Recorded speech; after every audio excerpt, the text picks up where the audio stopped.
PG medical సీట్ల వ్యవహారంపై supreme court సంచలన తీర్పు ఇచ్చింది. ఇకపై మెడికల్ సీట్లు అన్ని ఓపెన్ కేటగిరీలోనే ఉంటాయని ధర్మాసనం తేల్చెప్పింది. రాష్ట్ర కోటాలో పీజీ మెడికల్ కోర్సులో ప్రవేశంలో నివాసం ఆధారిత రిజర్వేషన్లను అందించడాన్ని రాజ్యాంగబద్దంగా అనుమతించబోమని సుప్రీంకోర్టు స్పష్టం చేసింది. నీట్ పరీక్షలో మెరిట్ ఆధారంగా రాష్ట్ర కోటా పీజీ సీట్లను భర్తీ చేయాలని సుప్రీంకోర్టు తీర్పునిచ్చింది. దీంతో ఏపీ, తెలంగాణ విద్యార్థులకు తీవ్ర నష్టం జరగనుంది.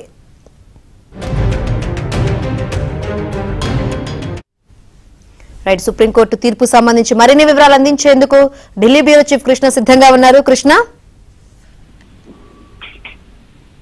వైద్య విద్య సీట్లలో నివాస ఆధారిత రిజర్వేషన్లు రాజ్యాంగ విరుద్ధమని సుప్రీంకోర్టు సంచలనమైనటువంటి తీర్పునిచ్చింది.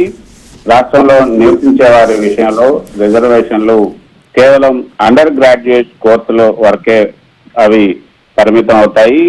పీజీకి సంబంధించి ఉన్నత విద్యా కోర్సుల విషయంలో ఈ యొక్క నివాస ఆధారిత రిజర్వేషన్లు అది ఆర్టికల్ 14ను ఉల్లంఘించినట్లే అవుతుందంటూ సుప్రీంకోర్టు ఒక సంచలనమైనటువంటి తీర్పిచ్చింది.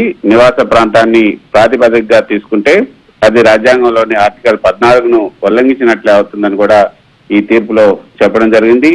Justice Rishikesh Roy, justice Sudhanshu దులియా, justice SVN భట్టీలతో కూడినటువంటి ధర్మాసనం ఈ సంచలనమైనటువంటి తీర్పిచ్చింది. ఈ సంచలనమైనటువంటి తీర్పు ద్వారా ఏపీ, తెలంగాణ, అదేవిధంగా కర్ణాటక, తమిళనాడులకు తీరని నష్టం జరిగే అవకాశం ఉంది. ఎందుకంటే అక్కడ మెడికల్ ఇన్స్టిట్యూషన్స్ ఎక్కువగా ఉన్నాయి. ఎండి ఏదైతే పీజీ సీట్లు కూడా ఈ 4 రాష్ట్రాల్లోనే ఎక్కువగా ఉన్నాయి, ముఖ్యంగా తెలంగాణలో ఎక్కువగా ఉన్నాయి.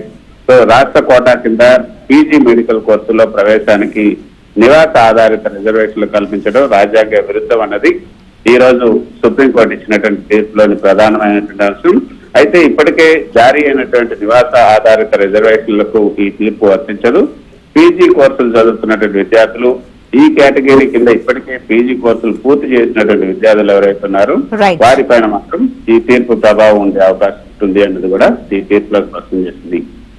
Right, thank you Krishna.